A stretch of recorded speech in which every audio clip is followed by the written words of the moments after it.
ऐसी हवा में इस समय देख रहा हूं बंगाल में, उसे देखने के बाद मैं इस नतीजे पर पहुंचा हूं कि अब इस बंगाल के अंदर भारतीय जनता पार्टी को 200 से अधिक सीटों पर विजय प्राप्त करने से अब दुनिया की कोई ताकत नहीं रोक सकती। ममता दीदी ने जब पहला चुनाव लड़ा था उस समय मां, माटी और मानुष की सुरक्षा की बात कही थी। बहनों भाइयों, 10 वर्षों का जो समय गुजरा है, स्वाभाविक रूप से आपने देखा होगा बंगाल में न मां सुरक्षित है, न मानुष सुरक्षित है, न माटी सुरक्षित है। अजीबोगरीब हालात इस बंगाल में ममता दीदी ने पैदा कर रखे हैं। भाषण देती हैं तो उनके भाषण में भी बहनों भाइयों हिंसा होती है। भाषण में भी वह कहती हैं इसको मार भगाओ, उसको बर्तन से पीट पीट कर भगाओ, यह दुशासन है, यह दुर्योधन है। दीदी कब तक दुशासन दुर्योधन कहती रहेंगी? कब तक पीट पीट कर लोगों को भगाती रहेंगी? बंगाल की जनता तो आपसे यह जानना चाहती है कि 10 वर्ष तक मुख्यमंत्री रहते हुए बंगाल की जनता के लिए आपने क्या किया है, यह इस बंगाल की जनता आपसे जानना चाहती है। लेकिन यह बताने के बजाय बराबर इधर उधर की बातें आपके द्वारा की जाती हैं।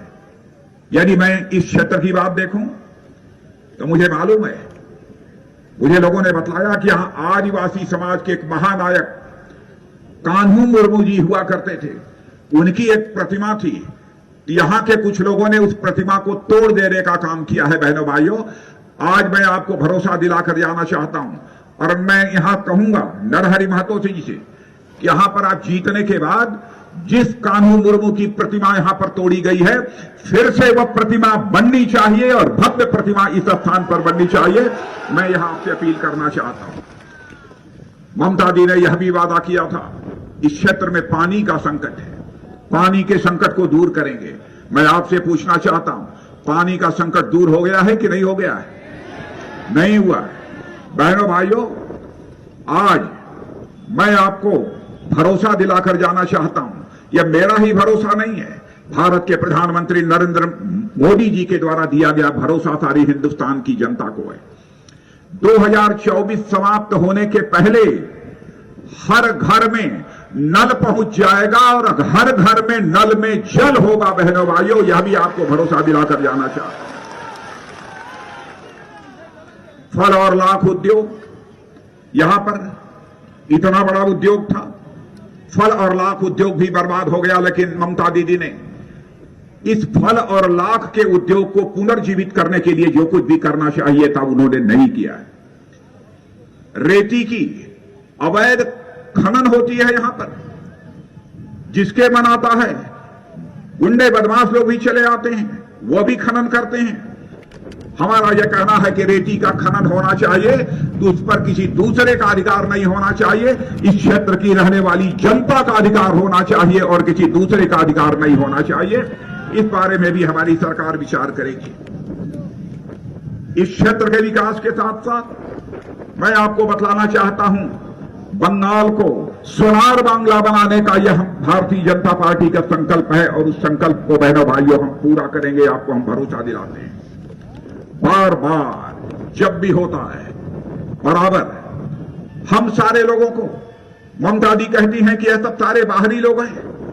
बहनों भाइयों, जो भी भारत का नागरिक है, भारत माता की कोख से पैदा हुआ है, चाहे वह हिंदुस्तान के किसी भी राज्य में क्यों न रहता हुआ, सभी भारत माता की औलाद है।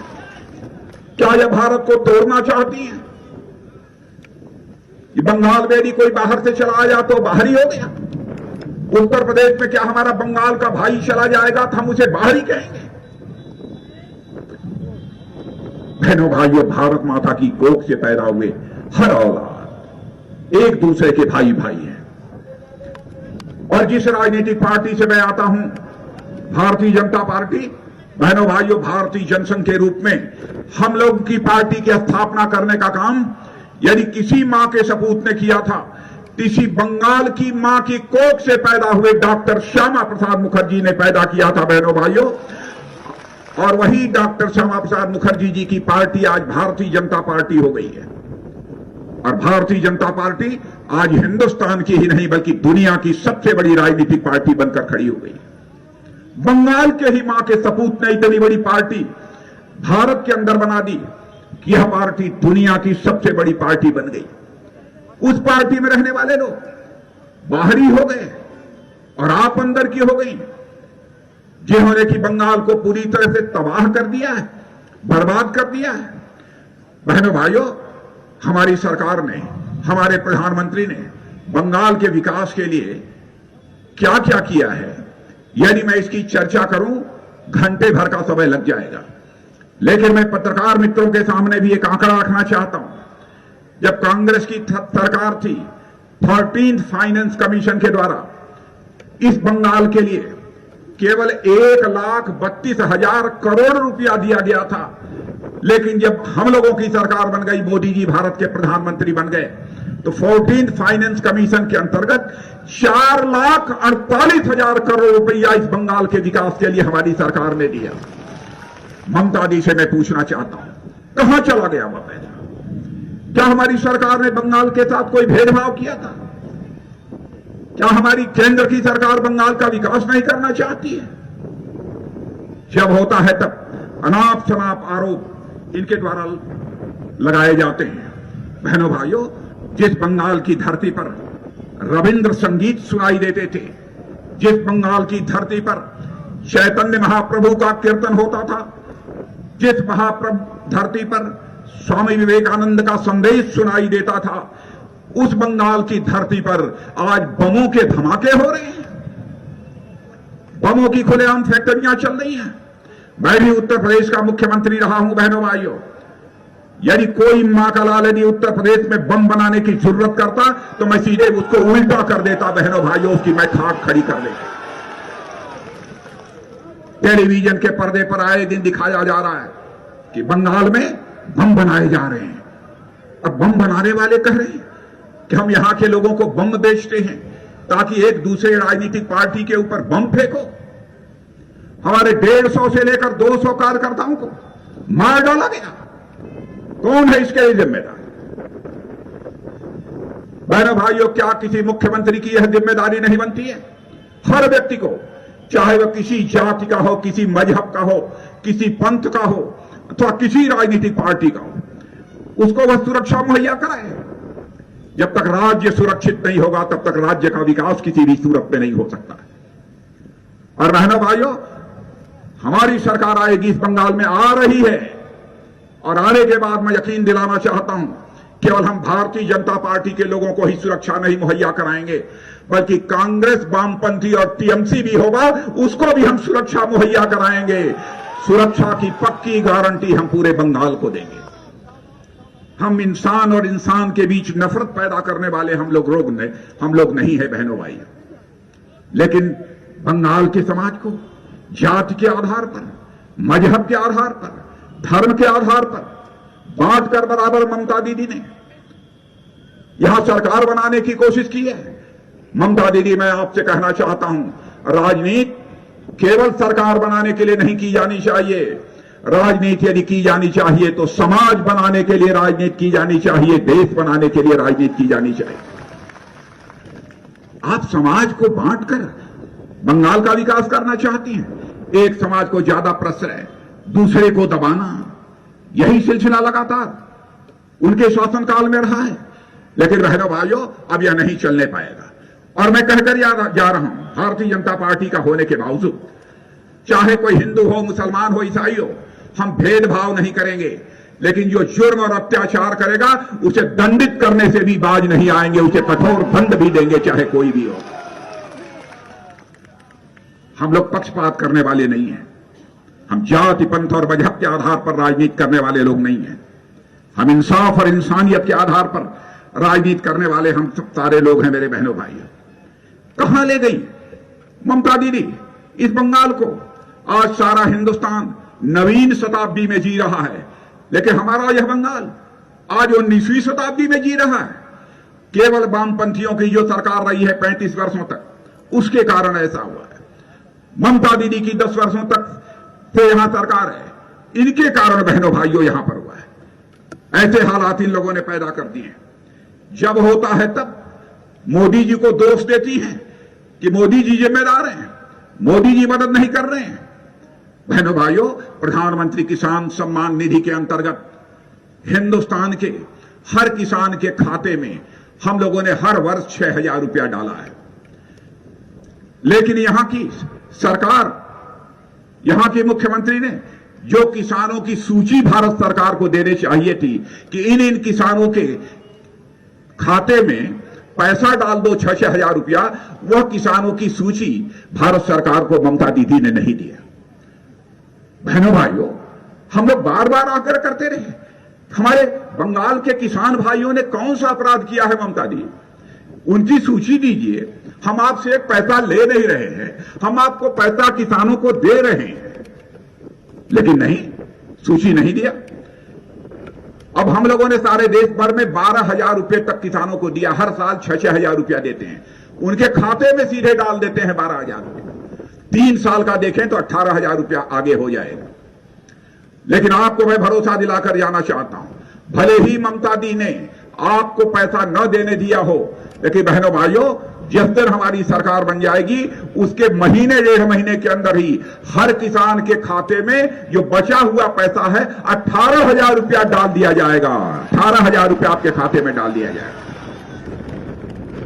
हम यह नहीं देखेंगे कि पहले दिन नहीं मिला तो छोड़ो, केवल 6,000 रुपया डालो, उनका काम चल जाएगा। और आगे भी 3 साल, ये जो पिछला 2-3 साल जो गुजर गया, उसके आगे भी हर वर्ष 6,000 रुपया केंद्र सरकार के द्वारा किसानों के खाते में डाला जाएगा और 4,000 रुपया जो यहां पर हमारी राज्य सरकार होगी, उस राज्य सरकार के द्वारा 4,000 रुपया आपके खाते में डाला जाएगा। हर साल किसानों के खाते में 10,000 रुपया डाला जाएगा। मेरे बहनों भाई, क्या यह सब काम ममता दी नहीं कर सकती थी? हमारी केंद्र की योजनाओं को भी नहीं चलाती है। कहती हैं यदि हम यही योजनाएं लागू हो गई बंगाल में तो मोदी जी बड़े पॉपुलर हो जाएंगे, बड़े लोकप्रिय हो जाएंगे। अरे मोदी जी तो सारे देश में लोकप्रिय हैं ही, भारत के प्रधानमंत्री हैं।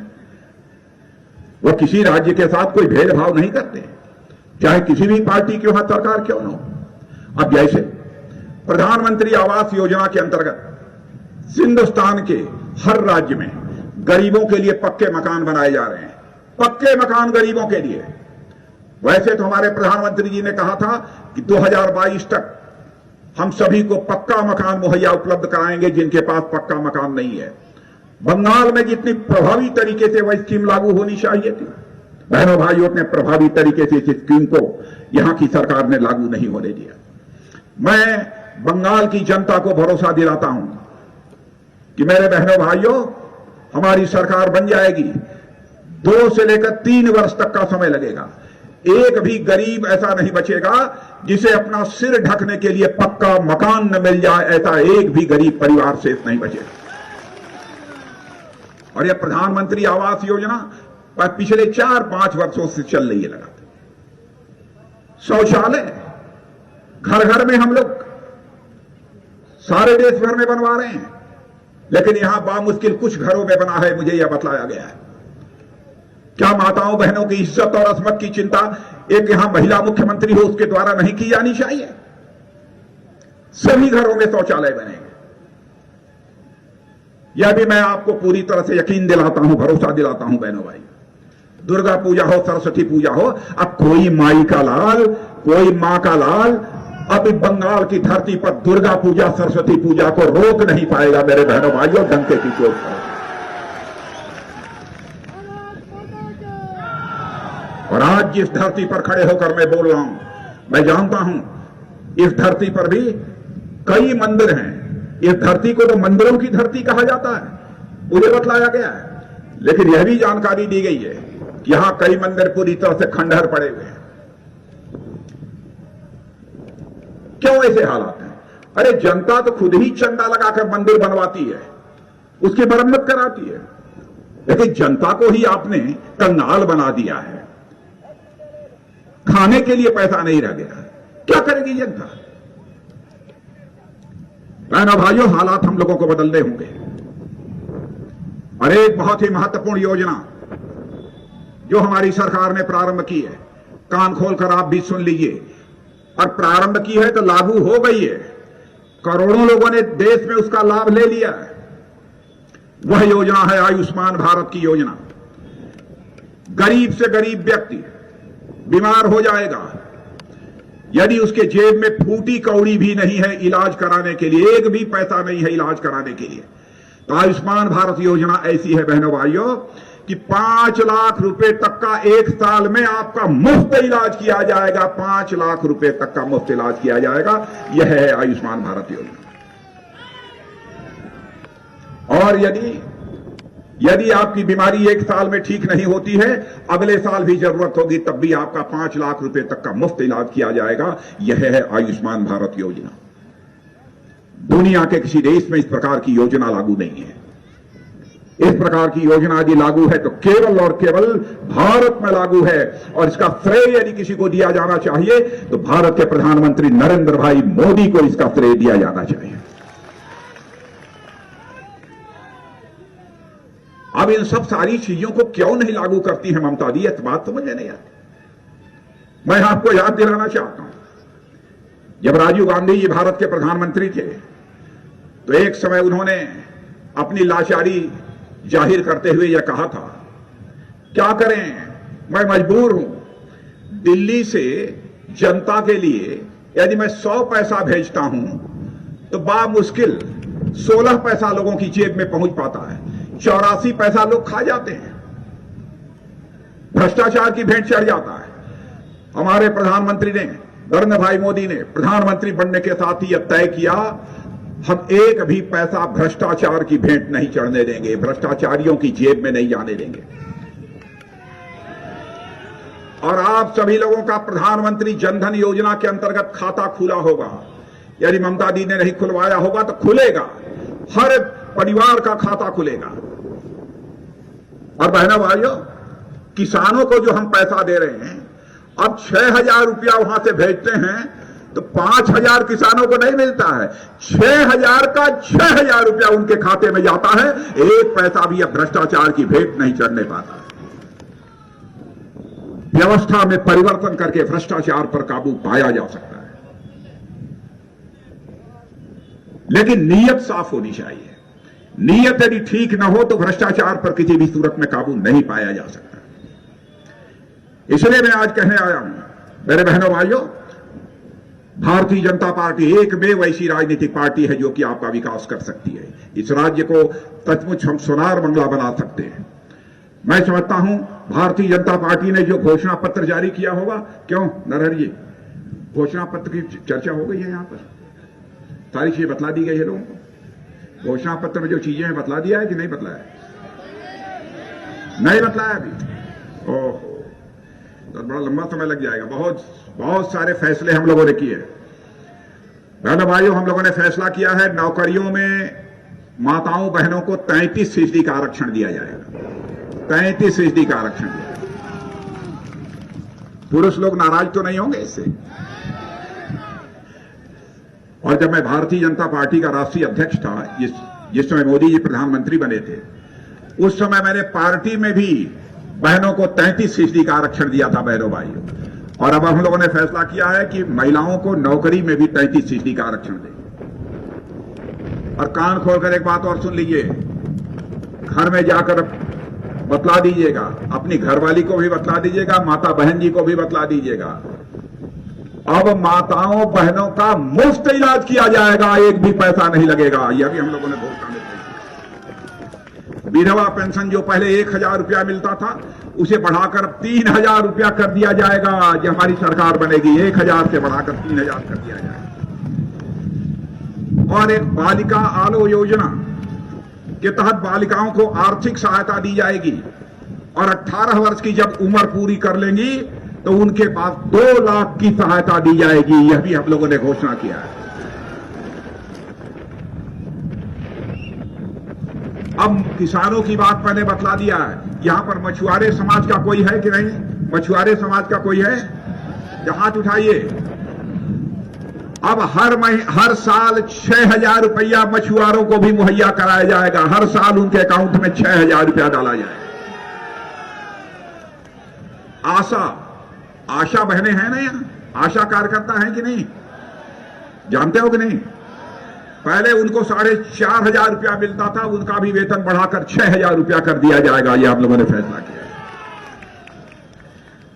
और नौजवानों की बेरोजगारी को दूर करने के लिए 20 लाख नौजवानों के लिए स्किल डेवलपमेंट यानी उनका कौशल विकास का एक विस्तृत कार्यक्रम चलाया जाएगा। सहज पथ कार्यक्रम के आधार पर गरीबों को मुफ्त किताब, bag, school uniform, cycle, digital tablet यह भी उपलब्ध कराई जाएगी। 100 सरकारी नए कॉलेज खोले जाएंगे, 50 नए पॉलिटेक्निक्स भी होंगे। हर ब्लॉक में सामुदायिक खेल केंद्र भी होगा। एमएसएमई जो छोटे उद्योग हैं उनके लिए भी कोलेटरल फ्री माने बिना किसी कोई चीज बंधक रखे हुए कोलेटरल फ्री ऋण दिया जाएगा।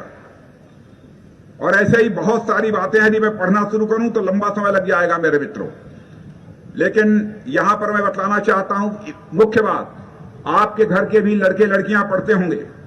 गरीब बच्चियों को, गरीब लड़कियों को कक्षा 6 में 3,000 रुपया, कक्षा 9 में 5,000 रुपया और कक्षा 11-12 में 7,000 रुपए की आर्थिक सहायता मुहैया कराई जाएगी। 7,000 रुपए की आर्थिक सहायता मुहैया कराई जाएगी।